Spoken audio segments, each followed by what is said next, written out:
today. I'd like to thank you all for coming. You're gonna have to speak up, like I can barely hear you down here. You got a cold? Okay. Okay. Can you hear me now? Is that better? It's better if you stand. Okay. So we are the organization of Radical Student Sociologists. I'm here at Howard. I'm the president. Everyone's here is also the vice president. We also have other members of our board here. We're also students within Wellness Theory class, and we're really excited for the talk today by Jamia and Loretta. I think we're going to do introductions. Yeah, I want to, let me just acknowledge, because this is also sponsored by the department, so in addition to our students, and Jamia, who is an awesome alum from, we think, 12 years ago or something. 2004 was when I was in the theory class. Right, Oh, wow. right. And I'm a bison too, but just way Oh, more. wait, Way were you in sociology, Loretta? We want dates. She just gave me a date, but I feel like you gotta tell Yeah, me. we She won't just be gave me a wrong. Well, I can just let you know James Cheek was president back then. Oh, gee. Well, I was around. That's how long ago. Yeah. Okay. I got a feeling right now. I got a feeling Cheek's doing something behind my back. Something like that. That was good. I'm gonna sing it out. There are a few other luminaries that I do want to acknowledge. Ernest Quimby, my colleague. I think we're the only two colleagues here, right? At the moment. At the moment. And that was Lucy Murphy, who is The mother of an alum. the of Topaz. No. Oh, no? No, Topaz didn't go to Howard. She went to Trinity. Oh, Robert Thorne, 94. okay. So what we've started to do, so what we really want to do, I'm going to do a promo introduction for Jamia and Loretta and share a little bit about how I came to know them and why we're so excited they're here. But before I do that, I want all of us to just introduce who we are so that, we are used to movement spaces and conversations. So we're going to ask everybody to introduce themselves and say whatever you want to say about yourself. Okay, I guess I'll go first. Hi, my name is Anthony Jackson. I am a third-year PhD student here. My specializations are criminology and social inequality. Walda is my love. I clung to her the moment I got here. We do a lot of work together, and I'm excited to always be a part of spaces where we can build a collective. I think it's important to learn from each other and grow from each other, and so I'm glad that we have events like this. Hi everybody, I'm Emerald Jones. I'm a second year PhD student here. My specialization is criminology and social inequality, and I'm from North Carolina. Nice to meet you guys. Hi everyone, my name is Marie Cosme. I'm a second year doctoral student. My specializations are in medical sociology and social inequality. I'm from New Jersey. Hi, my name is Chanel Thomas. I am also a second year PhD student. My specializations are social inequality, and I'm wavering between urban sociology and criminology. I won't tell you where I'm from because I'm from a lot of places. Oh, California, there we go. That's my most recent. Is that your latest? Oh, yes, go State. Go State. Warriors up in Boston. Hi everybody, I'm Mikkel Wright. I'm a first year master's student. My specializations are adjusting to the cold. I'm from California and it is cold. I've been here for 3 months. It is cold, but happy to be here. Hi everyone, I am Dana McCalla. I'm a first year master's student from New York. Don't have any specializations, but interested in social inequality. Hi everybody, my name is Cassandra. My name is Cassandra G, first year PhD student, specializing in medical sociology and criminology from New York. Hi everybody, my name is Amal Kurebi. This is first year for my master's degree. My specialization is around between social inequality and medical sociology. And I'm thinking maybe I will change for criminology to be together. feel like this is it's really important measure. Should like every student has to like to study sociology from Saudi Arabia. Hello everybody, I'm Jesse Card. I'm a second-year master's student and I've been focusing on issues of redevelopment and social justice here in Washington, D.C. What about the people in the back row? Good afternoon, Trevor Kinlaw, first year PhD, specializations urban and inequality from Los Angeles, California. My name is Kemet Azubuke. I'm a second-year master's student, focusing on renewable energy, sustainable development, and I'm from Dayton, Ohio.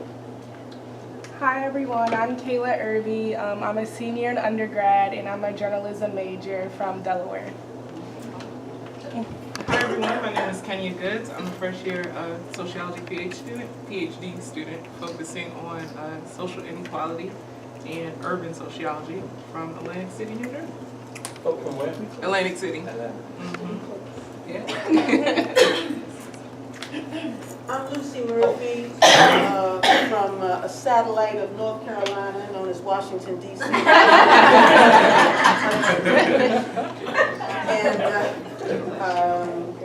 I remember Dr. Ross, was it Rape Crisis Center, Black Women's Health Project, and maybe a few other things. Citywide Housing Coalition. Citywide Housing Coalition.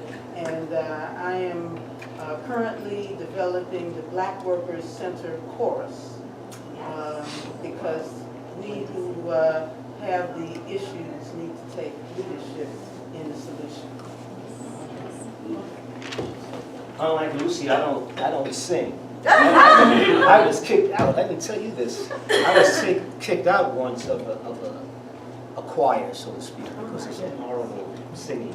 And Lucy actually has given me some advice about how to gain self-confidence when it comes to singing. In any case, my name is Ernest Quimby. I'm a professor of sociology, undergraduate, director of the criminology section. My own interests are in mental health areas, reproductive justice. I'm sorry. That's an aspect of a broader component for me, at least. Restorative justice, and not restorative justice in the conservative sense of the word, but how restorative justice can be used for some very progressive and radical purposes. And that's me for now. I can sing. Hi, I'm Barbara Haley. I'm here from District of Columbia Sociological Society. I hope all of you will come and join with us because we have some terrific programs, and you know, it's a great way to meet other people in this area who are doing sociology, both as academics or as I was working for the federal government. I spent 28 years working at HUD and GAO. And my PhD in sociology is from the University of Southern California. I came here in August of 1978, and let me tell you, I know from culture shock and climate shock. It's very and I was living at 18th and U, and I want you to know that it was a suburb of North Carolina.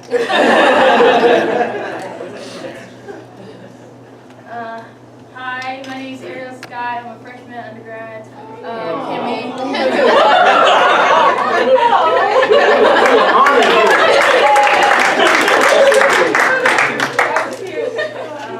Hi, my name is Jasmine Kiri. I'm a freshman chemical engineer. Oh, you want to finish? I'm from Morocco. So my name is Swandi Strimal, and I'm freshman at Howard, and I'm majoring in computer science, and I'm here. Wish you well.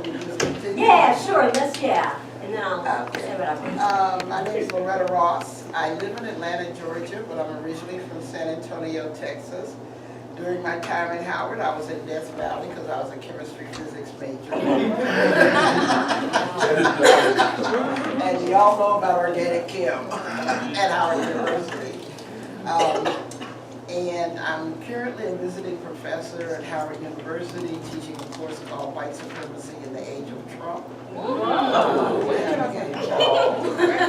And mother, grandmother, great-grandmother, those are the other parts of the credentials, which is why I didn't give you the years I was at Howard. And professional feminist. Howard made me a feminist. And I've been practicing that ever since, except that if I'd known I was going to be a feminist, I would not have taken those courses in Death Valley. I would have been up on the hill somewhere taking poli-sci or something. Yeah. So where are you teaching the? Hampshire College in Amherst, Mass. Oh, okay. Super. In the Women's Studies Department. Super. Hi, my name is Jamia Wilson, and I am the Executive Director and Publisher of the Feminist Press. And I'm also an adjunct professor in the Interdisciplinary Studies Department at John Jay School for Criminal Justice, and I teach Why Gender Matters there. I am a professional feminist also, which really started because my first jobs here in DC after being undergrad at American were working for Planned Parenthood for their Action Fund and Federal PAC, and then for their Public Policy Division, and that is when I met Dr. Katz Fishman, who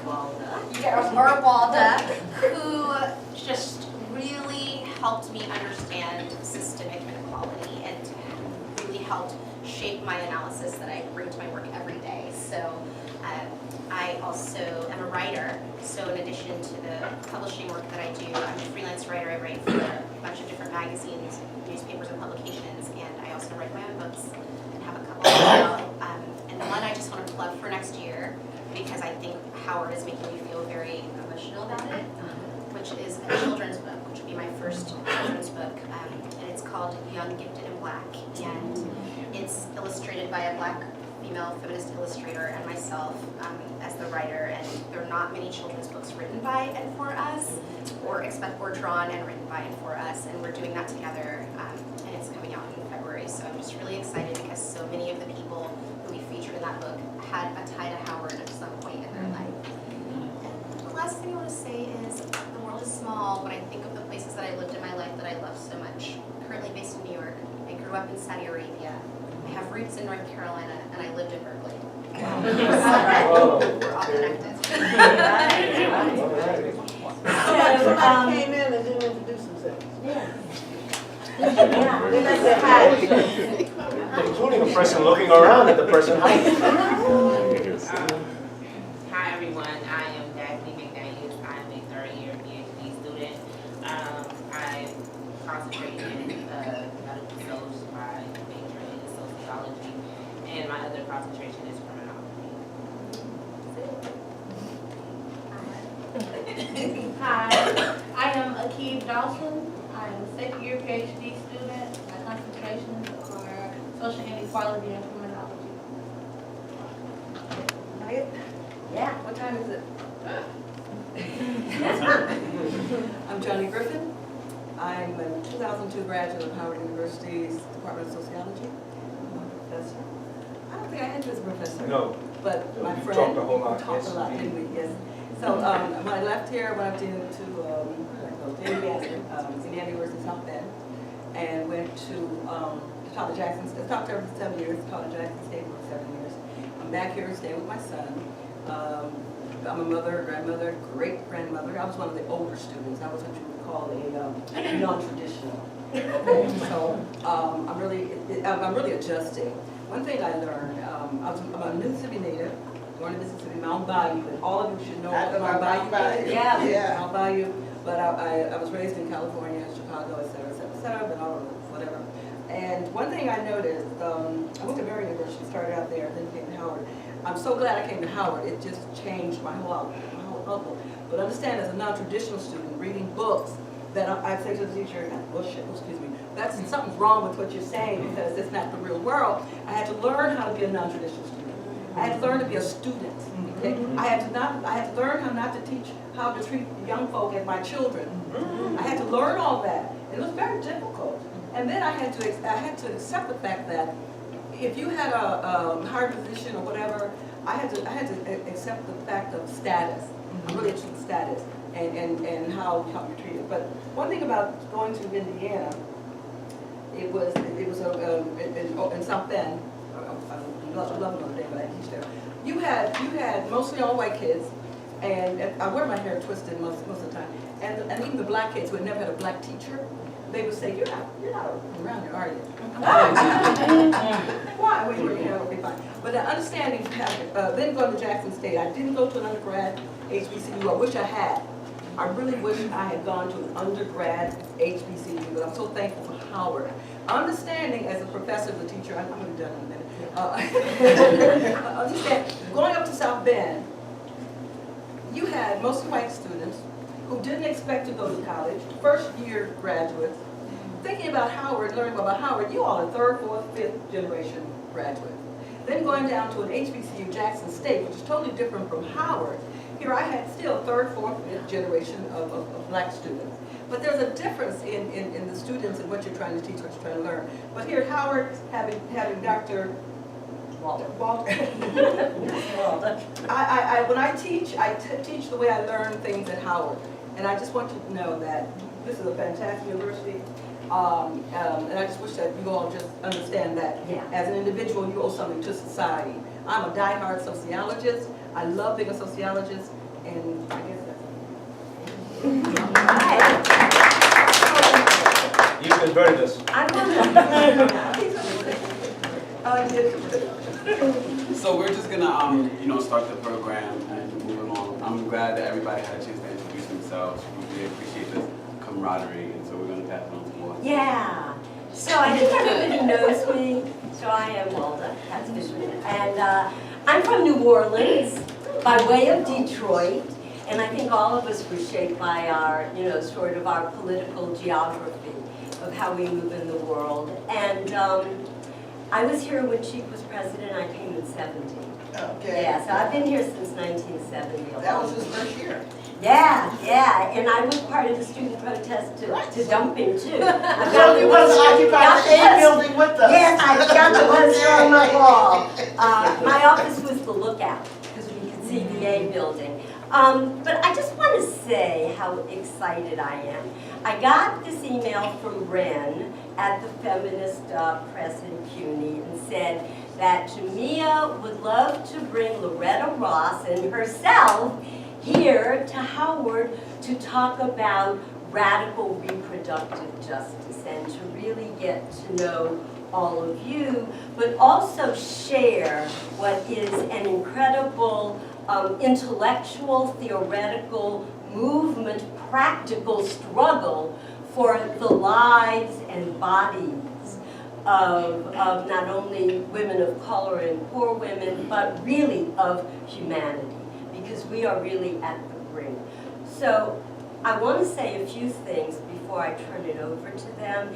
And, this is an informal space, but I need to acknowledge some things. So of course I know Jamia because she was my student. I asked her when. She said maybe 12 years ago. I said, okay.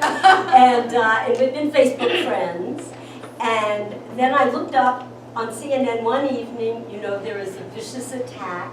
There is a vicious regime of state violence and fascism. And it has a particular attack on women's bodies and their reproductive control and autonomy. And there was Jamia sitting as one of the panelists, and I said, oh my God, it's what a small world. And Loretta and I met. I know we met in 1997.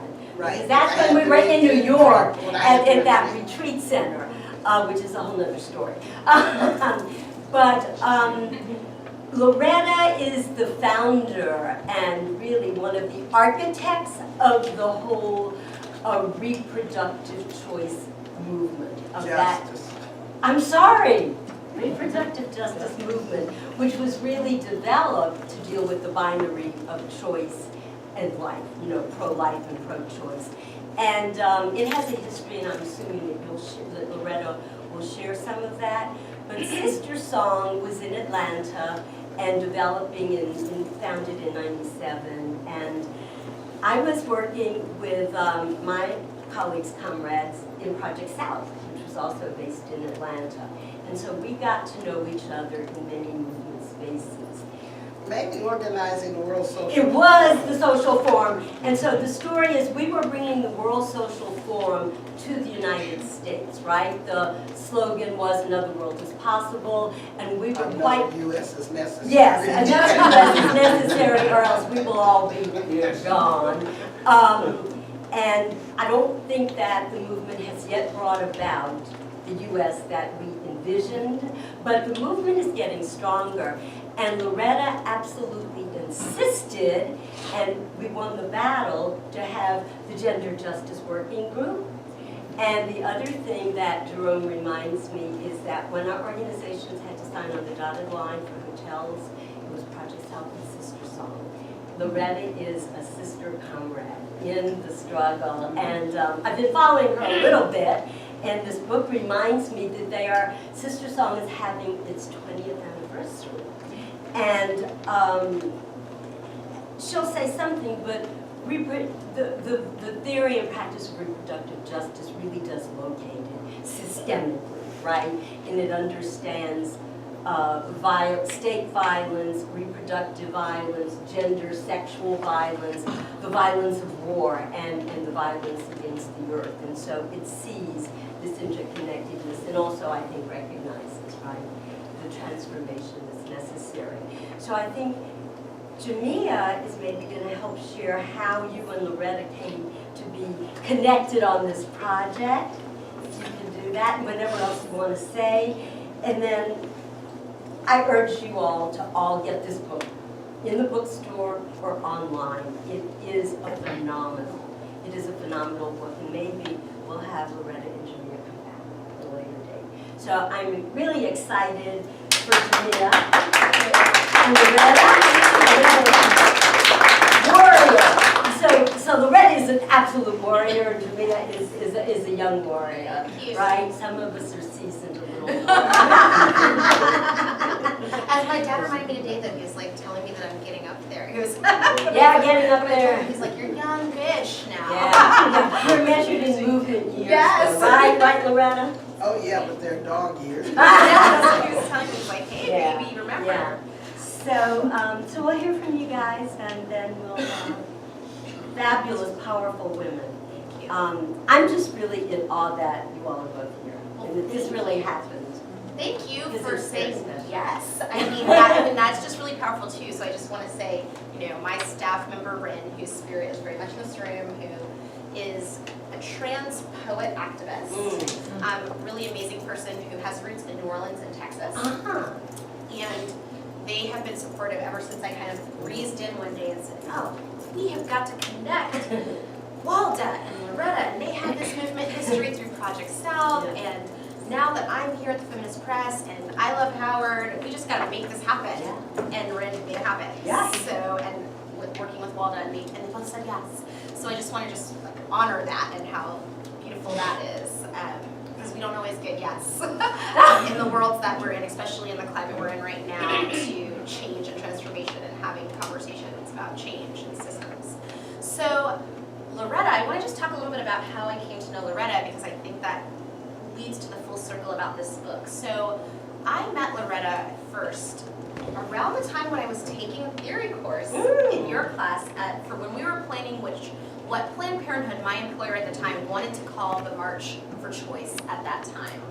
There had been another march years before that they had called March for Choice, and Black women, Loretta was a leader in that group of movement too, had said, hey, that is a limited binary approach. There needs to be a different banner that is more inclusive to human rights framework. There needs to be more of a justice mindset, and they did what they were going to do. And there were Black women and other women in solidarity who wore armbands. And tell me if I'm getting the history wrong.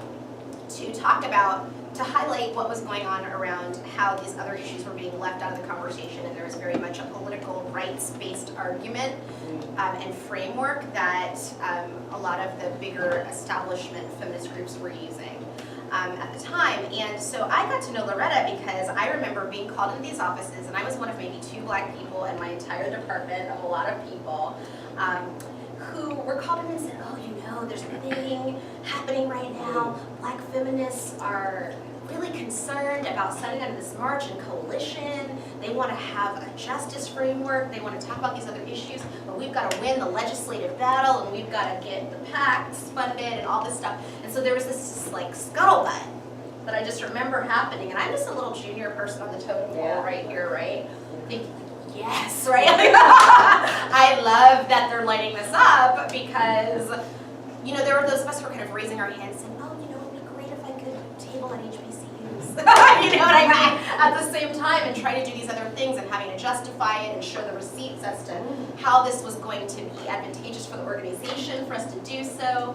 And I was the first organizer they had there that ever organized on HBCU campuses, by the way, which now they do regularly. So the reason I want to mention that is Loretta was giving me a vision for the kind of courage I could have within the organization and other people who were there, but the ways in which you and other people from Sister Song and other organizations that were disrupting outside were making it possible for those of us who were there to do our jobs in more intersectional ways inside. And so there were a lot of times when I would find out, oh wait, the name is now being changed to the March for Women's Lives. And knowing that and hearing about these meetings and the back and forth and negotiations, knowing that people like Loretta shaking it up made it possible. And so fast forward as the march is happening and they realize we actually just can't lose the support of women of color in these coalitions. Whereas before there were actually people who said in front of my face that, oh, you're only 12% of the vote, so does it really matter if we should change the frame? Going from that to them sponsoring us to have tickets to go to the Sister Song conference and to be there and to have people on our teams exploring frameworks of reproductive justice that went far beyond what we were talking about from a care providing standpoint and also from the business standpoint of what Planned Parenthood is. And for me, it was really cathartic because it actually explained to me what I already knew inherently but didn't have the words for, why I did the work. When people would question me about the history and ask, why do you work for Planned Parenthood? Because Margaret Sanger had a history of connection to eugenics. And my reasoning was always about how Martin Luther King was the first Margaret Sanger Award winner because he really saw the human rights framework there, and that I had seen in my family about how the fact that I had had access to comprehensive sex education and other sorts of privileges and access to resources were the only reasons why I've been able to have opportunities that other people in my family didn't have, because I was able to make my own reproductive decisions in ways that other people didn't. It wasn't that I was smarter, it was that I had privilege, access, and also education about how to control my own reproductivity. And so that was just really helpful, you laying that groundwork so that those of us who were inside could just change our programs and do better work. And so moving forward, when I have done a lot of other professional feminism and work, I encountered Loretta again at Women's Media Center. And at that point, Loretta had already started being a commentator about reproductive justice in broader spaces. People were starting to try to co-opt the agenda at this time, so I kind of remember that too, where suddenly everyone was saying that they believed in reproductive justice, but they were doing the same thing they had always done, but saying it was reproductive justice. And Loretta had come in when I just started as the director for the media training program at Women's Media Center. And that was there where she was doing training with us to refine and sharpen her already amazing rhetorical skills to be able to go on and give those sound bites on national media and to say this is what reproductive justice is, center the voices of women of color, etc. Fast forward, we're still in movement space. We're in a lot of different coalition spaces. I'm always looking to Loretta when things are happening, when I need cooler, more seasoned heads to like give me perspective, all of those things, when I need people to have my back, when other people are trying to police me as I'm a black woman doing this work. She's been there. And when I came into the feminist press this summer in July, I was the first woman of color and the youngest person to become director and publisher of the press, which is a 47-year-old second wave institution. And when that happened and they said, who are the people who you want to have be a part of your introduction to the movement? I asked for Loretta and Gloria Steinem, who have been movement mentors to me and supporters and friends, to be people who could talk about my experience in the movement and be sisters who could also say, hey, this young pup, I endorsed her. And Loretta graciously said yes. So one of the reasons I took the job was really because I knew that Loretta's book and the editors who've worked with her on Radical Reproductive Justice were already acquired by my predecessor, Jennifer Baumgartner, who was a white woman who I'd seen grow in her intersectional understanding and analysis throughout her career, and who's been a friend and mentor in that space as well. And so for me, this is a very special book and a very special community sort of coalition full circle, because I feel that although I didn't get to acquire the book and to get to say yes, someone else got to say yes, I get to help be a part of its delivery and championing into the public square, which feels really, really good. Having been someone who saw how magnetic Loretta was when she did her first on-camera training work with Women's Media Center, and just didn't y'all take us to Fox Studio? We did. Megan Kelly, remember Megan Kelly? Going We to introduced you to Megan Megan Kelly. Kelly. Well, that happened. But I actually think bringing you to Fox was actually one of the best things that could happen. That like doing Fox is one of the best, like being in the trenches things I've ever done. Every time I go there, I feel like I've walked through napalm or something like that. But that, like, I'm like, ooh, that's like this is what I was born for. Like Harriet Tubman, like how like epigenetically is coming. Except that we needed her gun. Oh, we needed her gun. Although they probably would like use that, co-opt that somehow in their messaging. And so I just. Well, they don't know they're slaves. That's true too. And that's why I'm just so proud of this book. Although I didn't get to be a part of its midwifing, and I want to just say, just sometimes it's easier for someone who, is watching from the outside, that Loretta, this has worked on this. This has been a book that's been in formation for over a decade.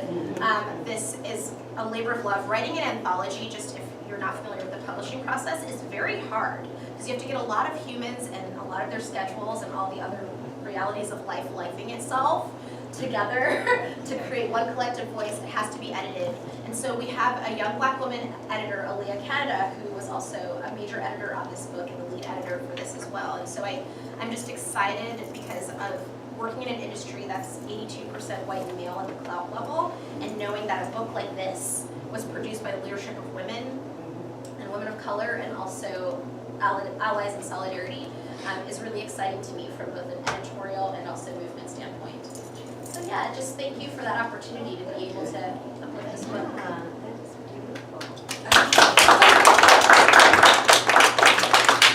Let's buy the book. Please. I'm actually going to start my story at Howard University Hospital. All right. It's still called Freedman's Hospital. Yeah. When I was 19 years old, I wanted birth control. And Howard University, or Freedman's Hospital, implanted me with the Dalcon Shield. They were giving it away for free to any student who asked for it. And for those of you who don't know, the Dalcon Shield was a defective IUD that ended up sterilizing hundreds of thousands of women in the United States, and I was one of them. And so I woke up I went into a coma. I woke up at George Washington Hospital Center with this doctor standing over me and saying basically, oops. Because for almost 6 months, as I developed acute PID, he wouldn't remove the Dalcon Shield because he didn't think a black woman needed to be fertile.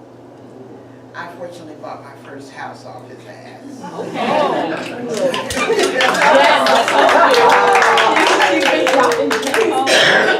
But it was pissing me off. And that's why I didn't end up in my science career. I actually, my plumbing kept getting my attention in very strange ways. And I was already a sexual assault survivor and an incest survivor, and then you add this trifecta, and I'm like, really? And so my story around reproductive injustice begins at Freedman's Hospital. Okay. Because what we learned in my lawsuit was that studies had been suppressed by A.H. Robbins, proving that the device was defective 3 years before they massively introduced it to communities of color across the world. And so that evidence is what made them be forced to withdraw it from the market in the U.S. But I subsequently learned that they continued to distribute it globally because they didn't have the same legal consequences. And so I really had not planned on being a reproductive justice activist. Like I said, you don't take organic chem twice. That's what you're going to do in life, you know. But it was my feminism developed at the DC Rape Crisis Center. I was lucky enough to have been the third executive director of the DC Rape Crisis Center, and the first 4 executive directors were all African American women.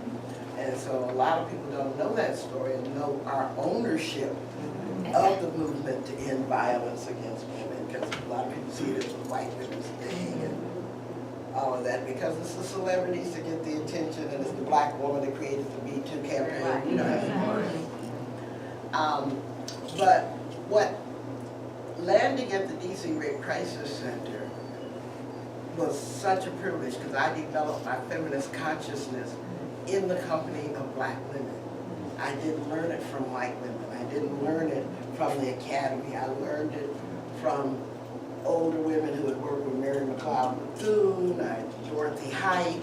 I mean, these were the people who were my mentors, and also had wonderful things to say about my baby dreadlocks.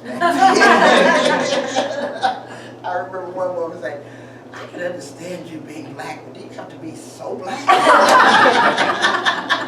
And she was not talking about my skin color, but these buckwheat dreadlocks sticking out everywhere. Because I was on Marion Barry's Commission for Women at the time, and she just thought it was a terrible photo op. Somebody looking like buckwheat when their hair was all soft and blue and stuff. It was all of that. But anyway, because I developed my feminism in the company of black women, first of all, I was able to bear witness to the generations, how many of us had been doing that work, how long black women had struggled for reproductive and sexual autonomy, and these were the women who were actually in that fight and stuff. And so that privileged me, because I never thought that what we were doing was the first time it had been done. I knew that we were sometimes naming things that had not been named before. But, you know, naming something is extremely powerful, but it doesn't create that thing. I mean, no more than when Newton named gravity. He didn't create gravity, but he certainly shook the world when he named that sucker. Well, that's what we did with reproductive justice. Because black women have been calling for intersectionality since Sojourner Truth stood up and said, ain't I a woman? So that ain't nothing new. But we certainly rocked the paradigm when we decided to crystallize it. And speaking of that crystallization, the way it happened was I was one of 12 black women who were at a pro-choice conference in June of 1994 up in Chicago. And the dominant topic at that conference at the time was Hillary Clinton, in her role as First Lady, was trying to usher in healthcare reform. And for some reason, the Democrats thought that if they omitted reproductive health care from healthcare reform, they could slide it by the Republicans. How well do y'all think that works? Not at all. And they keep trying it over and over again. They always are trying to throw women's issues under the bus as if they're going to appease the Republicans. It never works. But I can't believe they get paid to be that stupid.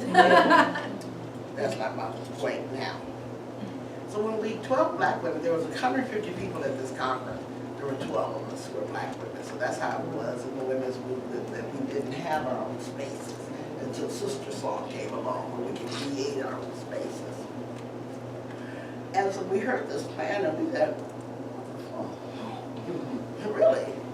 Because reproductive health care is the main driver of women to the doctor. That's the main reason women go seek medical care. Your first on becoming a woman moment after you found out about periods is putting your feet in those stirrups. And so how could we even get behind such a male-centric healthcare plan, shouldn't eat before you talk, male-centric healthcare plan. And so we decided to offer our voices by purchasing a full-page ad and a full-page signature ad in the Washington Post, which we did on August 16th, 1994. But the 12 women who were in that room, we all came from different organizations. Some worked at Planned Parenthood, some worked at NARAL. I didn't even work at a women's organization at the time. I was working at the Center for Democratic Renewal, National Anti-Klan Network. I was monitoring hate groups, which is why I'm qualified to teach about that. That's right. And the Religious Coalition for Reproductive Choice. Tony Von Leonard, one of the contributors of the book, was the first black woman to direct an abortion fund, so she was in the room. Ministers, different people were in the room. So we first had to figure out, after we decided to do the ad, we had to figure out who we were, what we were going to call ourselves, because we didn't have the permission to use the names of the organization we worked at. And so we decided to call ourselves Women of African Descent, to recognize our diasporic nature, because not all of us were being born in the United States.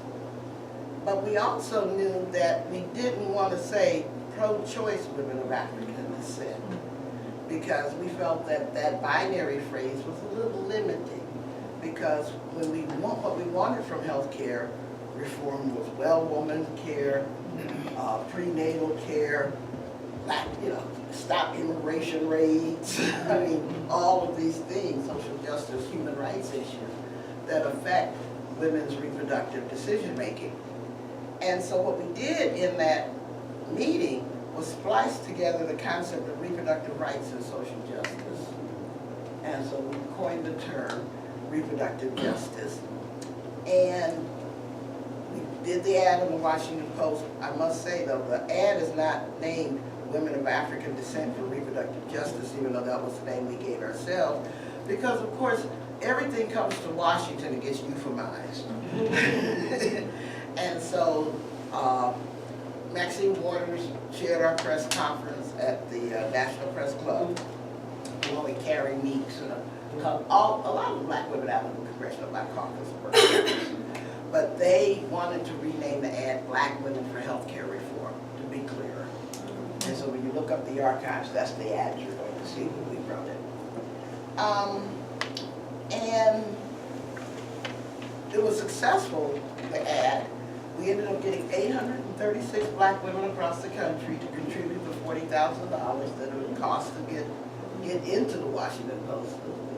Expensive. Another way, you want to just drop an ad in the Post, a full-page ad in the Post. You better have some Long John money. And that was like 1994. Wow. And so it was a great campaign. And at first, that's all we thought it was. Because then we dissipated, went back to our own work, went back to our own organizations and stuff. But 3 years later, I was one of the co-founders of the Sister Song Women of Color Reproductive Health Collective at the time, now called Reproductive Justice Collective. And we started testing whether or not reproductive justice was a sturdy enough concept to build a new movement of women of color working on reproductive health and rights issues. And at our first national conference, 600 women of color came together and said, hell yeah, this is us, this is for us, it's designed by us, for us. And so reproductive justice is so inclusive and is so attractive because it rests on three basic tenets. First of all, we share an agenda with the pro-choice movement because we fight for the right for people to control their fertility by using birth control or abortion or abstinence if they can hold on. Some people say abstinence works. Works. Yeah. I've never abstained from anything. No lived experience with abstinence, but people say it works. I don't need that. I don't know. Okay. All right. So the right not to have a kid is very important. But because this was a framework created by African American communities, and for 400 years we've had to resist forced breeding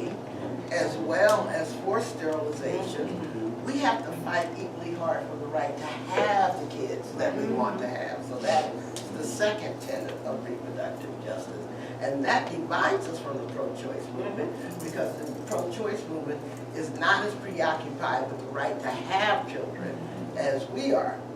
And then the third tenet is beyond the pro-choice and the pro-life binary. The third tenet is the right to raise our children in safe and healthy environments. Because neither wings of those movements spend enough time, in our opinion, talking about what happens when the baby's actually here. You know, what kind of quality of life do they have? So that's reproductive justice in a nutshell. The right to have a child, the right not to have a child, the right to parent your children.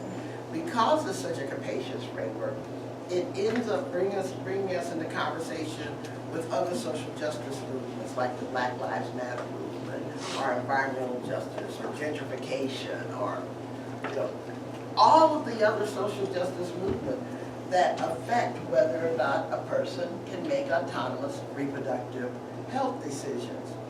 And then the younger wing of the RJ movement, as we call it, has added a fourth pillar, and that's the right to gender identity and sexual autonomy, which is something we had not considered in 1994, but it's emerged as an important point of analysis that brings it all together.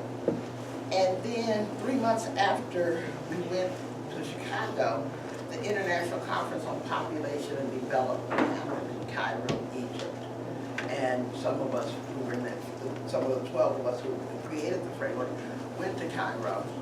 And what we found in Cairo is that the International Women's Health Movement was arguing that the ability of any individual to control what happens to their body is directly affected by what's going on in their community. You can't talk about fertility control in a community that lacks access to basic health care. You know, on and on and on. And so they showed us the link between individual rights and community underdevelopment, because many of us believe that the global south is systematically underdevelopment so that our multinational corporations can extract their resources. This is not an accident that our development strategies keep failing. They're designed to fail in our analysis. And so, and they were using the global human rights framework to make those claims. And if you recall, Walda, I had founded in 1995 a National Center for Human Rights Education. Right, that was yes, that was the New York right, retreat. Exactly. And so it felt like two parts of my soul clicked together, yes. My women's rights and my human rights interests clicked together, and they merged to populate the reproductive justice framework. And so since then, it has built a new movement of women of color. Thousands of people are using the framework who are women of color, but it's also migrated into the mainstream, because we find that mainstream feminists, predominantly white, were themselves feeling that the pro-choice, pro-life binary had outlived its usefulness and still did not offer a radical critique, enough critique for them. And so at our first national conference, it was so funny. The Sister Song was organized by ethnic groups, so of women of color, and once we divided into our ethnic groups, there were like 50 white women still sitting in the middle of the room. We're like, oh shit, we didn't have a plan for all these white women going to our conference. But that was the year that we opened up our ranks and started including white women, and started including men, and started including everybody who could resonate with our radical analysis. So it's focused on women of color, but it's not only for women of color. A couple of years later, we started our Queer People of Color Caucus, QPOC, all of that. And so all of these things are boiling around within Sister Song. But one of the surprising impacts of reproductive justice is how it has pushed the pro-choice movement to the left, in a very decided way, so that you end up with a major organization like NOW and Planned Parenthood now trying to reformulate and incorporate reproductive justice. I just did a training this past weekend in New York with Physicians for Reproductive Health, trying to incorporate the reproductive justice framework. I am working with the University of Michigan because they want reproductive justice infused into physicians training in their curriculum. And then I just spoke at Columbia's School of Nursing on Tuesday that's talking about incorporating reproductive justice. So it is a very surprising success story. We did not create it to shift the movement, and we certainly didn't create it to make white women do anything different. When people say we did it for white women to do something different, that's actually not true. We created the framework because we put ourselves in the center of our own lens. If we created it to affect white women, we would have had to put white women in the center of the lens, and we didn't. You know, I think the strength of the framework and its expansiveness is what makes it attractive to white women. And as I said, I think they're just tired of the paralysis of the binary of pro-choice, pro-life. So I think that's what makes it attractive. So let me close by saying, well, what makes reproductive justice radical? Because that was the intentional title that I chose for the book. First of all, reproductive justice, as I described the tenets of it, unflinchingly looks at white supremacy. Remember, we thought that tenet about right to have a child, we critique eugenics, population control, white supremacy, those things, because reproductive justice explains who is reproductively privileged and who is reproductively disadvantaged and why. Because every empire needs bodies, you know, and they're obsessed with controlling women's fertility, you know, except as to complete the colonization of the United States, they had to uplift the fertility of white women, and until, you know, and of course forcibly breed African Americans, and they had to make Native Americans reproductively disappear. And so we describe how all of those processes took place then and continue to take place now. Because when we talk about modern population control, we're talking about the prison industrial complex. We're talking about gentrification, tax policies, you know, land use policies. There's nothing that is not affected by reproductive politics, and reproductive politics affects all of those things. So that's what reproductive justice offers us as an analysis. The other thing that makes it radical is that the human rights framework offers a strong legal regime to challenge the limits of the U.S. constitutional system. Y'all know the U.S. Constitution was a slaveholder created document that is always interpreted to benefit those, the inheritors of that slaveocracy and stuff. I mean, we see it over time in the contestation of the 13th Amendment, the rights of black people to be free from slavery, but how they always gets diminished when the Ku Klux Klan wants to march. They have better First Amendment rights than we have 13th Amendment rights, apparently, and on and on. So we know the inadequacies of that document, and women still aren't in the Constitution because of the repeated failures to pass the Equal Rights Amendment. And one dangerous thing is happening I want to draw attention to, and that is the Republicans who control state legislatures are passing votes right now to call for a constitutional convention. And it only takes 34 states to agree to reopen the Constitution and totally renegotiate it. And they've got 32 already. And so, when you hear about a constitutional convention, don't be naive and think that the left-wing people are going to control that conversation, because they're going to write out of the Constitution all the people that Trump has already named as the enemies of America. Let's be clear.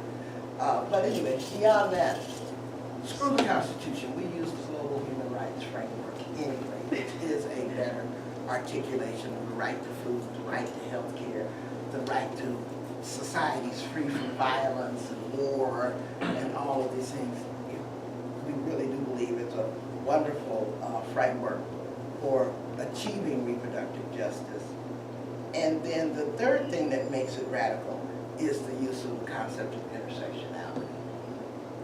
Because this was a wonderful gift given to us by black feminist theorists like identity politics and intersectionality.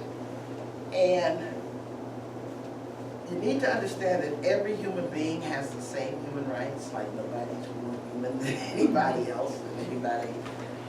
The Bible white supremacists say they ain't more human than anybody else. But at the same time, everyone has a mixture of social and economic advantages and disadvantages. And you have to pay attention to what that matrix is, those disadvantages and advantages, to know what people need from the human rights framework. The simplest metaphor I can use or example would be every child has a human right to an education. But a blind child might need her books in Braille. Right? That's not special human rights, that's special human needs that you have to attend to so that she can get to her human rights. And that's how you use the concept of intersectionality within reproductive justice. Intersectionality becomes our process of analysis. What do we need from the human rights framework based on our individual identity? But human rights are our goal. And so that's one way it gets de-radicalized, because a lot of people who are trying to co-opt the framework only stop at intersectionality and identity politics as if that's what it's all about. When in fact, that's just the process to get to somewhere else. And there's a huge misuse of identity politics, another black feminist theory being co-opted and messed around with, because when the Combahee River Collective, which we're celebrating their 40th anniversary this year, that's what the conference is that brought us to the Washington areas over in Baltimore. They created in identity politics as a way of defining who they were as black, lesbian, feminist, on and on and on. Unfortunately, so many people have heard the concept of intersectionality and identity politics, not even acknowledging that it came from black women. And they're using identity politics not to define who they are, but more to weaponize it to define who everybody else ain't. You know, and so we hear people trying to make their own identity claims by invisibilizing others because they're not in the in group. Well, frankly, that ain't nothing but a very unoriginal use of white supremacy. Wrapping so-called radical language around it. You know, and so we offer a very strong critique of that practice, because white supremacy, in order to define white people as a race, they are obsessed with defining the other as not being them and stuff. And so I'm sorry that so many progressives and left-wing people have internalized so much white supremacy practice within themselves without recognizing it. But one thing reproductive justice offers us is a way to identify how you can use black feminist theories and you can use black feminist frameworks, but if you misuse them, we black feminists who created those things are going to call you on that. Because that, first of all, is Columbusing. Just start. Actually, I can go further than Columbus. I said, it's the Elvis effect. You know, where he makes millions off of our music kind of stuff. And so we see a lot of that in the movement. And it doesn't serve you well, because you can build the movement only with people who look like you, or be like you, or who share your identity. We have to build this movement against fascism of a lot of different people, and who are all equally committed to deconstructing white supremacy and fascism. And so I'm against narrow identity politics. I'm doing a talk next week called Do Not Enter. Closed spaces and their failure against white supremacy.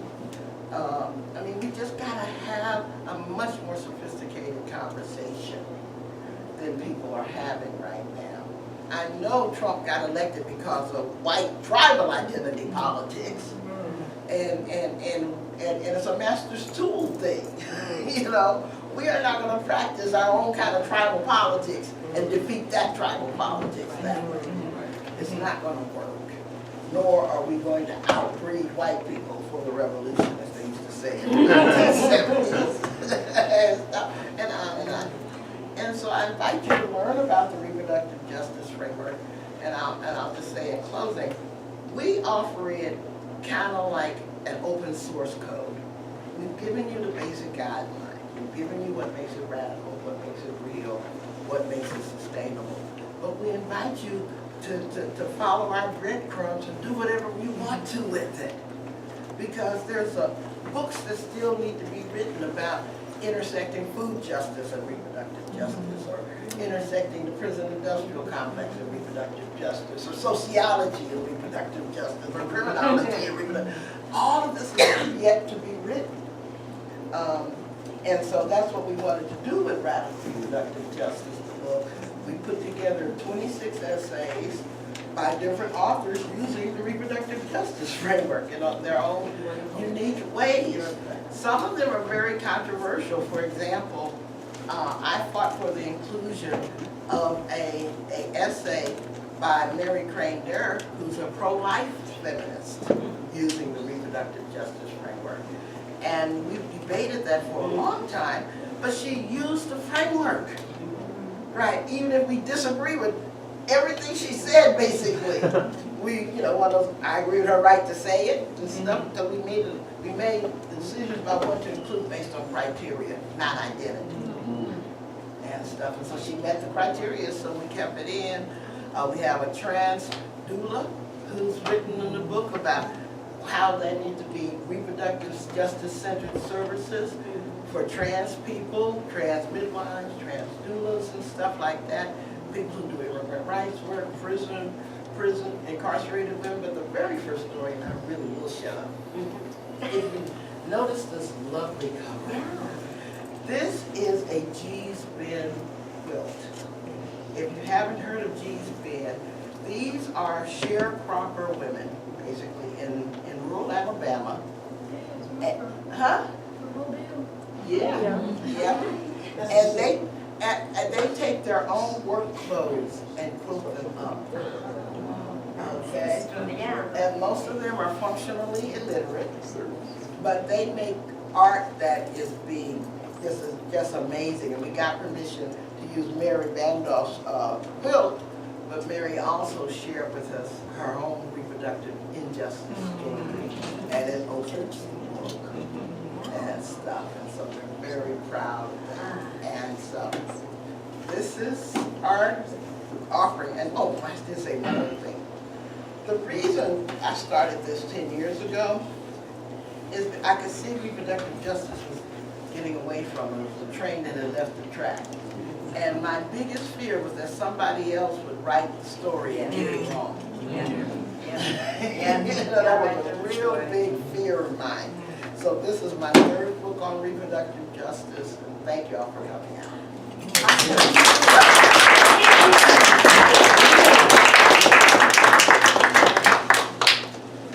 So that was powerful. I promised you all it would be, right?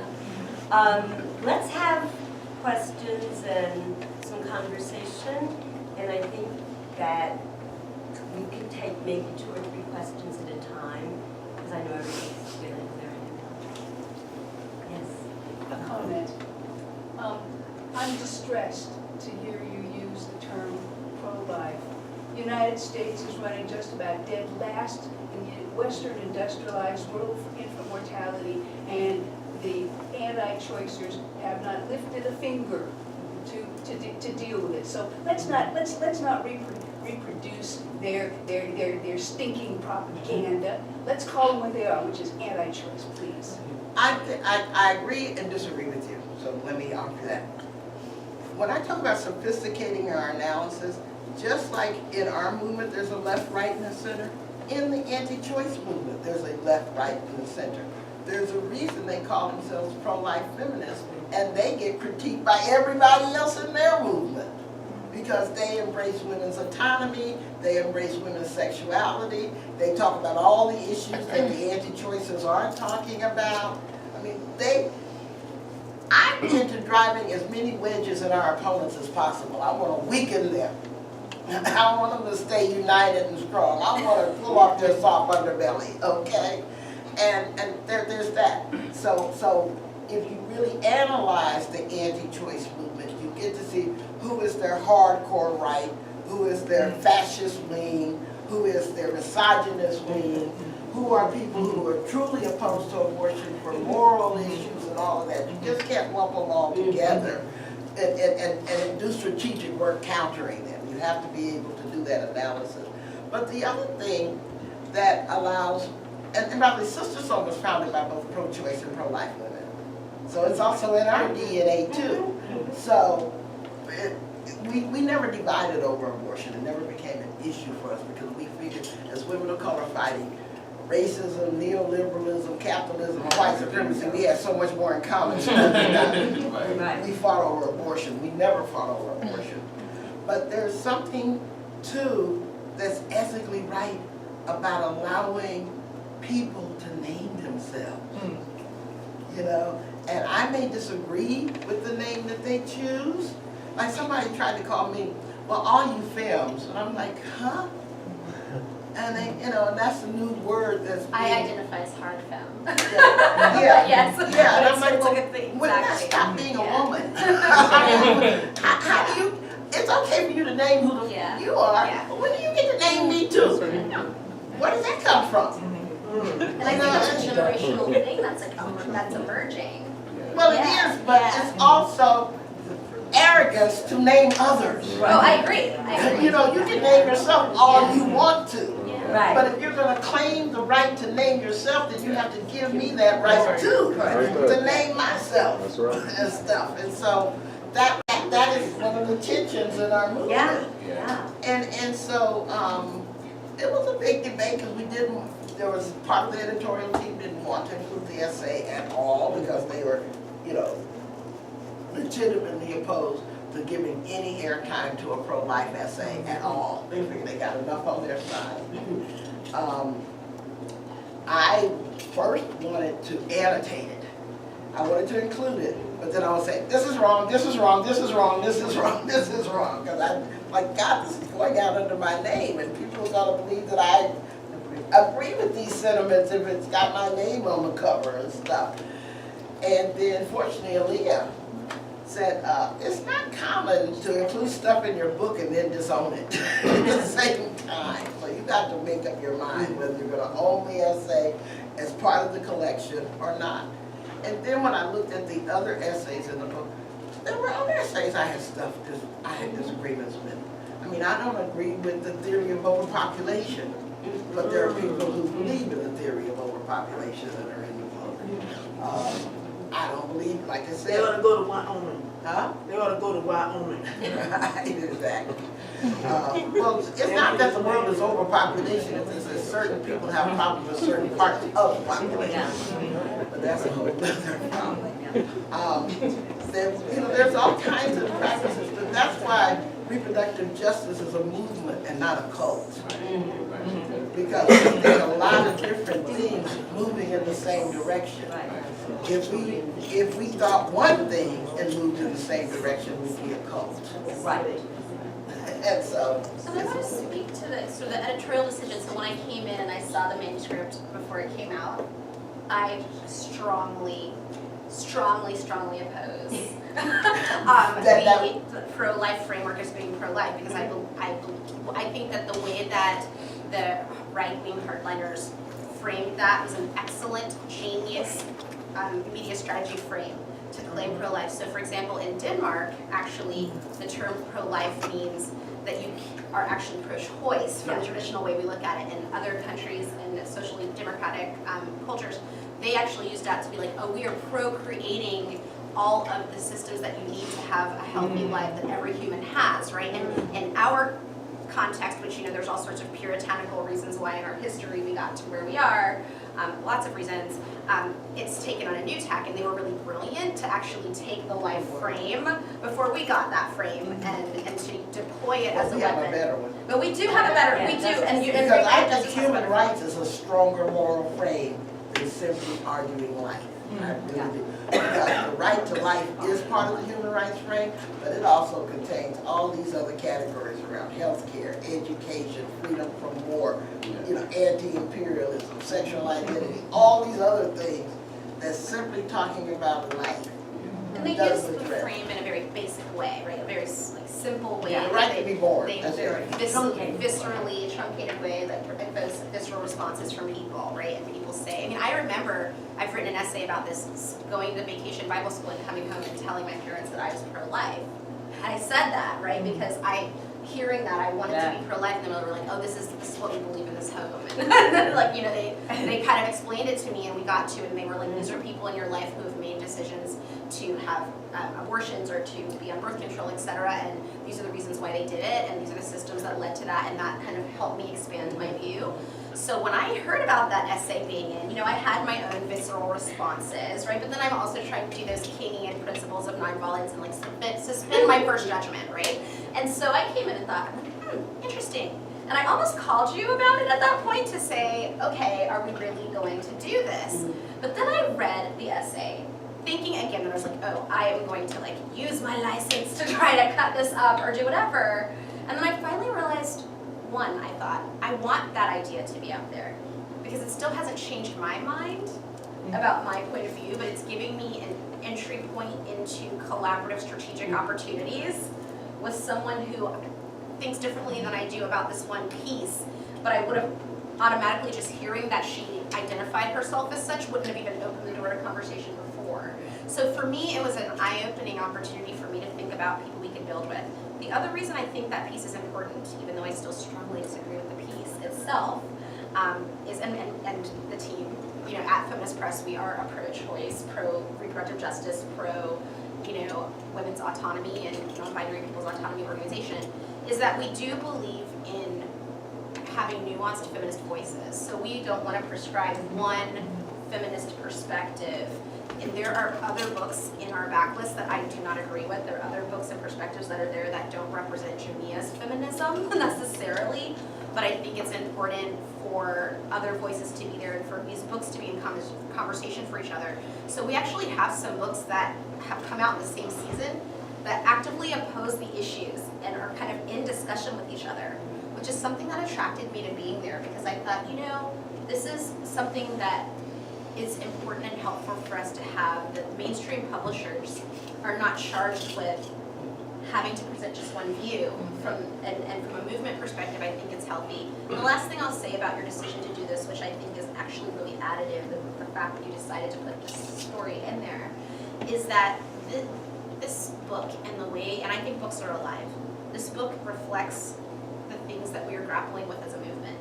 During the Women's March, and there were many other movement things we're grappling with that came up with that, there was a battle about whether or not so-called pro-life feminists could march with everyone else, and people freaked out about it. I freaked out about it online. I have Twitter receipts that are out there. I was like raining down on people, right? And my thing was like, but then I thought about, oh, you know, the suffragists, they said Ida B. Wells couldn't march, right? And even though I think it's different, who am I to say that these women can't march with us? So my thing was, I don't think they should be able to say that they are under the unity principles that say that they support the full liberation of all people who have the right to control their bodies, etc. But if they want to march, we should invite them to march. And that came from me actually reading that article and hearing about other people's perspectives about what so-called, in my mind, pro-life feminism really is. So I'm glad you put the article there because it really challenged me.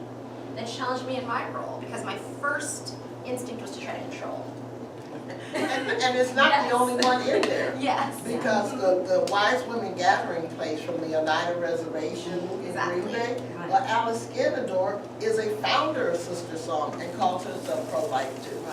So, because she's a midwife, she says, I have devoted my 70 years on this earth to catching babies.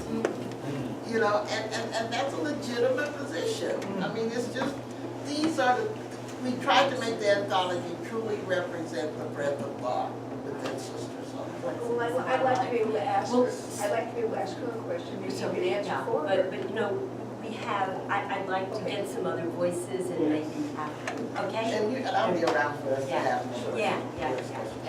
we could go on, but are there other voices in students? I have a question. Okay. Oh, does any? Other? Okay, so I guess with so many different, we're being so inclusive of different ideologies and the way they apply reproductive justice to social problems. I guess how do you think that everyone in the way that they apply it have the same collective consciousness and strategy for the plan to move forward, for liberation? No, they don't, because as I said, those of us who originated the framework and most use it, we're unalterably opposed to white supremacy. There are people who still flinch when you say the word white supremacy, so who are using the RJ framework. So obviously, we don't necessarily share an understanding of it. I think a lot more white people, and by the way, not all white people are white supremacists, and not all white supremacists are white. Think of Ben Carson, for example. Every must, right? But it's a body of ideas that people share. But since November 9th, the thing that I caution people who are now waking up to the ever-present threat of white supremacy is if you just still learn how for 400 years white supremacy has ruled this country, perhaps that doesn't qualify you to lead the struggle. You know, so step back, be with your cognitive dissonance for a while, wake up from white unawokeness that all of this has been going on and your children have been brainwashed, you've been told a bad history, your whole reproductive politic bodies have been manipulated, all in service of white supremacy, and you didn't even know what was all going on. But that's okay, because I don't judge who I work with based on how woke they are. You know, I got real enemies out here called fascists. And everybody, in my opinion, is a problematic ally that I've got to work with, because I don't have a code. What Loretta Ross believes, nobody else believes what Loretta Ross believes. I'm okay with that. I don't put pressure on people to agree with me. I want to persuade people to be with me, thinking what they think, and seeing if we can move in the same direction. That's what the women's movement is. The women's movement is not one organization. The women's movement is a commitment to deconstructing patriarchy in all these many different ways. You know, and so we can sit over here and say, well, you shouldn't do this work, you should do this work. That's crazy making. You know, because you're arguing with your own team instead of keeping your focus on the enemy. My next book, which is probably a little properly talking about, is called Calling In the Calling Out Culture. Because too many conversations on the left are preoccupied with critiquing each other rather than keeping the focus on fascism. And one of the things I learned during the 90s when I was deprogramming white supremacists and dealing with white people is that they don't know how to be appropriately white. When they want to join the anti-white supremacist movement, they bring those white supremacist type behaviors with them and start calling each other out and wanting to traumatize each other and wanting to dominate and all kinds of crap. We're like, really? You can't deconstruct white supremacy with white supremacy tools. You know, and so I want to offer, but it's not just white people. I just had this, like I said, I'm having this whole debate on closed spaces at my college because the Multicultural Student Center has been taken over in many ways by a small group of 6 black queer activists who basically say nobody else can come into the center because they don't share that identity. So we've got all the black, Latina, and Native American students saying, I don't feel safe at the Multicultural Center because I don't share that identity. So we've got to figure something else out, y'all. You know? So yeah, I work with a lot of people that, the way I describe it, people like Lucy, I'm going to call you out, Lucy, I have 90% agreement with. But I would work down to 25%. my father would have been a 25%er. Because he was an immigrant, hyper-patriotic, in the military, you know, had a whole, you know, loved his daughter. But we didn't have a conversation about politics until Jesse Jackson ran for president. And all of a sudden, he, you know, stopped being a closet Republican. I mean, you know, so. He always voted Democrat, but he also thought that African Americans were lazy. Because he was from Jamaica. And he worked 4 or 5 jobs. So, and so, you have, when you work against white supremacy, you have to be strategic. And that's, I think, one of the mistakes we made as elders in this movement is that we did not teach strategy. And in many ways, I see some wonderful stuff happening, like what I really like about third wave feminism is the ethics of self-care that came out in third wave feminism. We didn't get that memo in the second wave stuff, so that's why many of us are dead now. We didn't get that memo. But then that self-care ethic can turn into narcissism if it's not attached to community change, you know, a broader analysis and stuff like that. But you know, we used to have Marxist study groups. We used to have all kinds of stuff going on when I was coming of age that allowed you to study radical political economy and understand about how the world worked in geopolitical relations and stuff like that. And right now, our country constantly invades other countries that most leftists couldn't find on a map. Right. You know, but they can tell you everything about their identity that you ever didn't want to know. So Chanel, you have a question. Hi, so I guess it's more so from a place of curiosity. I'm wondering, I understand from what you're saying that one of your mission is to fight fascism, right? What I'm curious about is, what is the organization? Is there an organization or entity that you feel most challenges the agenda of reproductive justice, and how do you manage or deal with that challenge? The problem is that our opponents are both strategic and more culturally competent than our allies sometimes. And so, for example, in Atlanta in 2010, right after President Obama got elected, they had this secret meeting down in the Sea Islands, and they decided how they could weaken the Obama presidency. And one of the things they decided was to hire a bunch of black people to go around the HBCUs and proclaim abortion as black genocide. And so they put up these billboards in Atlanta, starting with this phrase, you know, black children are an endangered species. And one in New York was the most dangerous. Black child is in the womb. And so they started this whole racialized attack on abortion as a way of throwing shade on black women, which was Obama's most loyal voters, driving a gender wedge in the black community.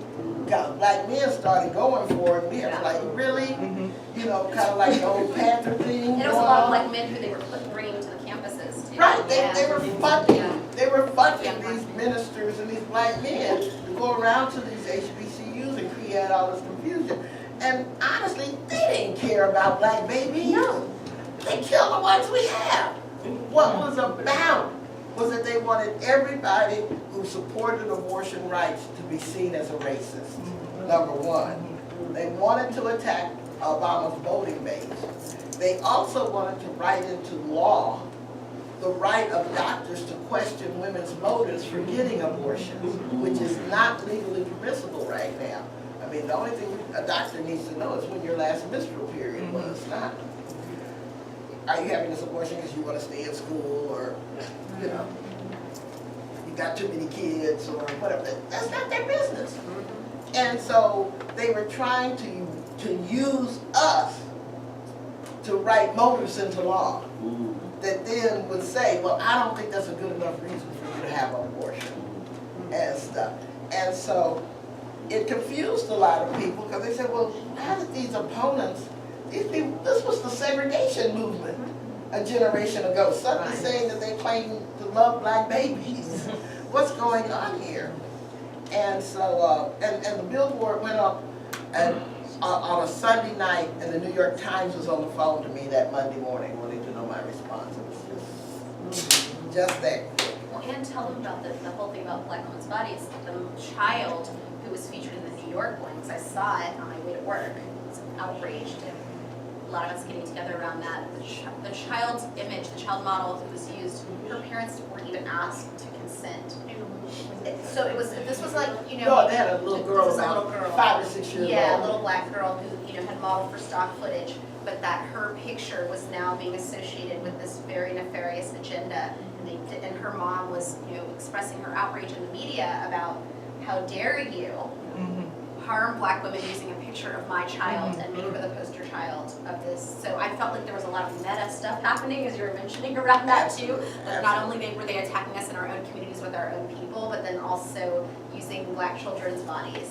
And then they broadened their campaign to say, oh, and abortions are being sought because of the gender of the fetus, particularly in the Asian American community. So they used this combined race and gender approach.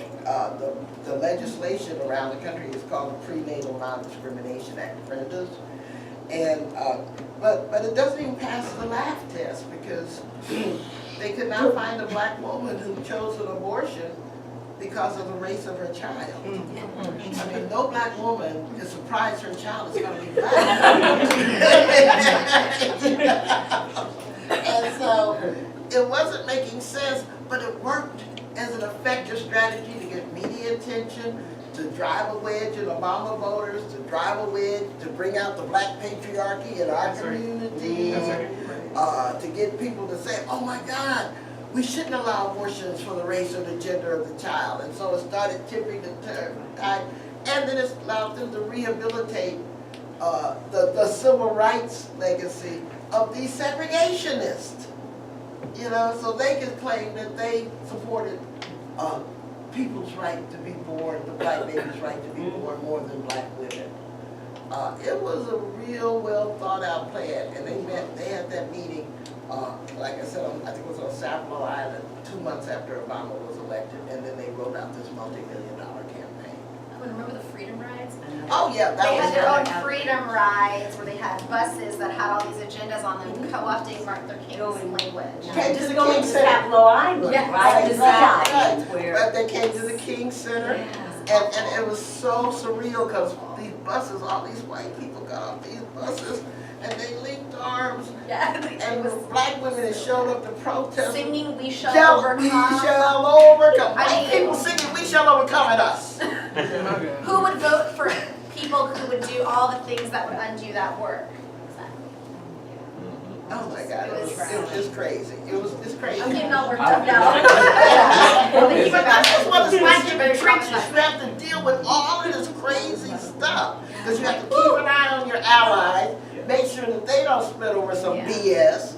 You got to keep an eye on the opponents. You got to deal with the media. You got to deal with all of this with no funding coming to your organization because most of the funding still goes to Planned Parenthood and all of that. I mean, it's just, we have a complicated thing. I was going to say that's very interesting because I remember that, I think I remember that billboard or something like that. Because as you were saying it to me, I literally was picturing it in my head. And if it wasn't for a critical analysis, I would have been like, yeah, dang, that is crazy. There is an attack on, I would have bought into it. But I always there is an attack on Black children. It's called cops. It's called But what's important about what they do is they have actually used that rhetoric to say that that's more important than what's happening with police violence. So they're actually one of their campaign slogans is that the KKK were amateurs. It's the abortionists that are really killing the Black community. And then basically driven abortions, people who are providing abortion as part of healthcare out of business. So I have a question about where and how is our movement? Are those of us who are not just in the academy, but in the street and in the movement and in even the policy debate? Because a lot of academics go into policy, but this is where the rubber hits the road, is when you really have to get out there and do some kind of hand-to-hand combat. And so are there places within the movement that that we are coming together, or that you think that we should be in, and also the political education side Right. of our Well, first of all, there's many places that we're coming together because reproductive justice provides that bridge. A lot of people who wouldn't work on reproductive rights, abortion, birth control, will work on economic justice or will work on environmental justice. And so there was a strategic meeting, for example, between the leaders of the Black Lives Matter movement and Sister Song this past summer. What was interesting, and the reason that meeting needed to be held, was that the black women who lead the Black Lives Matter movement put together this huge manifesto, this policy document, and it was all black women. But when we read it, they didn't mention abortion, they didn't mention birth control, they didn't mention anything about reproduction. And so we asked them for a meeting and got one. And then at the end of the meeting, one of the founders literally said to me, she said, I've been a personal feminist. I've never understood what it meant to be a political one. You know, so individually, they just didn't disagree with anything we had to say. But they hadn't lifted it up into the policy document to talk about what do black women want, as opposed to just what we're against. You know, that kind of thing. Right. And so those kinds of connections are being made, and they're very strong. But I want to back up to your question on policy. We won't even know what policies we need unless we take a longitudinal view. By the middle of this century, white people are going to be a minority. This whole system is geared to protect white privilege when one man, one vote will no longer protect it. Okay, and so this whole deconstruction of the government, the attack on the media, the judiciary, education, labor, all of this stuff is about upgrading apartheid for America so that a small sect of white men can continue to control, because they will be demographically outnumbered by the middle of the century. And they're demographically doomed in many ways. I'm sorry, my phone. It's back there. Ignore it. Anyway, and so the policies we need, that's my phone back there on the charger, you can ignore it. The policies we need have to take that longitudinal view. We just can't be saying, oh, we want to protect the CHIP program, or oh, we want to protect that. Because right now we're in the battle over what is truth, science, and facts. Yep. You know, because they're challenging all of that. You know, and so, oh, and I'll say one other thing about that. Since I'm teaching at this elite school up in Massachusetts, very elite, the 5 colleges are very old, you know, very old school, very old money. But the majority of the students in my class come from private schools like Exeter and stuff like that. Oh yeah, oh yeah. I asked, I said, how many of y'all went to public school? Out of 25 students, only 7 raised their hands. And so, you know, they were either private schools or homeschool. And that includes the students of color. So we're talking about, you know, fairly elite kids for whom their parents paid $50,000 a year for them to get through high school. Once they started writing essays for me, I realized how complete the deconstruction of education was. Because these kids can't write an intelligible paragraph, basically. They cannot. They're bright as hell. But they wouldn't recognize a homonym if it slapped them. You, your. I mean, just that's confusing by itself. And I thought that they only reserved dumbed down education for black and brown schools until I got that experience. And then I realized they have distorted everything around teaching competencies at all class levels, because they do not want people to challenge their rule. And even their own kids, because they know that they are far more intersectional, less committed to white supremacy, less committed to being homophobic and transphobic and all this other stuff that they are. And I was like, ooh, we got a big job with even the elite school. That's why George Bush came out of school so damn dumb.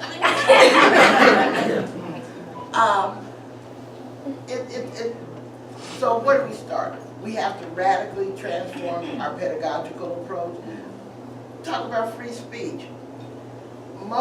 Whenever these hate groups come to town, particularly like a Milo or Richard Spencer, college is obsessed with this stupid ass argument over free speech of hate groups, when they should be teaching students how the whole concept of the First Amendment gets used to attack women and civil rights. Yeah.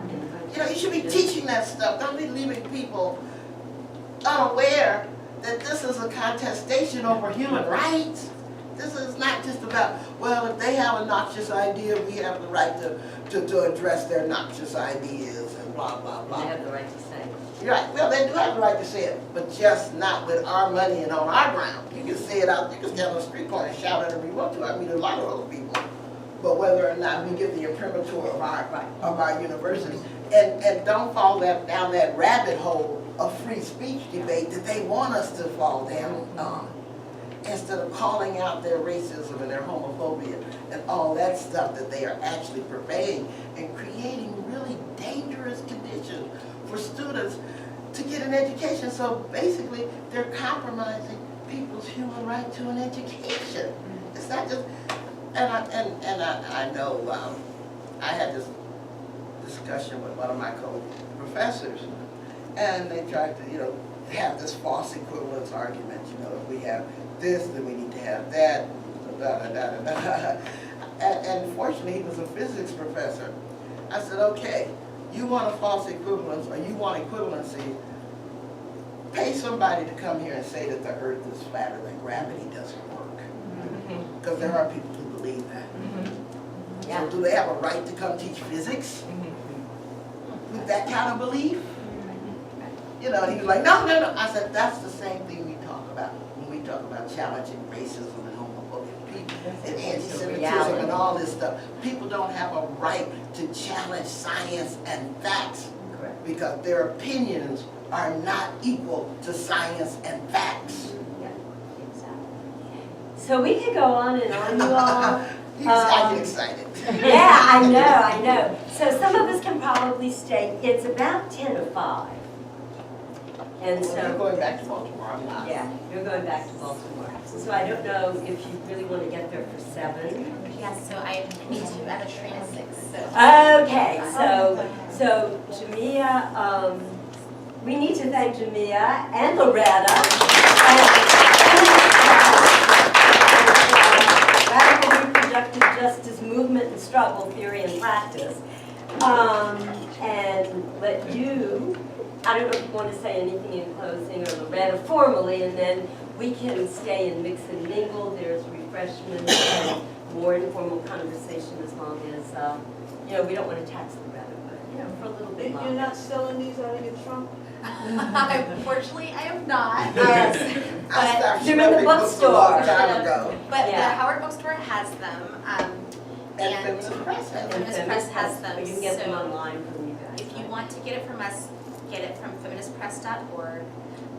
That way you get a discount, and it comes directly from us. So it's not like if you're going through a larger distributor. Like Amazon. Exactly. So you'll get it from us directly, and your funds will go toward helping us produce more feminist and radical books, which is really great.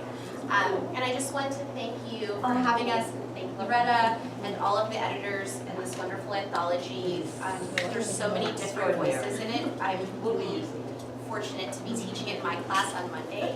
And so I'm really excited about the fact that I think everyone in my class will be able to see themselves in one of the authors in the book, which I think is an important gift that it gives. And if you want to see or hear Loretta speak more over this weekend, there are more opportunities, because at the National Women's Studies Association conference tomorrow, we're doing FP is Feminist Press's logo. We're doing a hashtag FP for Black Lives reception, which will be at the National Women's Studies Association. And so we will be there, have a little party. Dr. Brittany Cooper, Professor Kronk, if you follow her on Twitter, from Kronk Feminist Collective, will be there. In DC or Baltimore? In Baltimore. In Baltimore. And then we'll be at Atomic Books Baltimore at on 7 Saturday o'clock night at tonight, 7. that night. Yes. And, When you coming to Sankofa?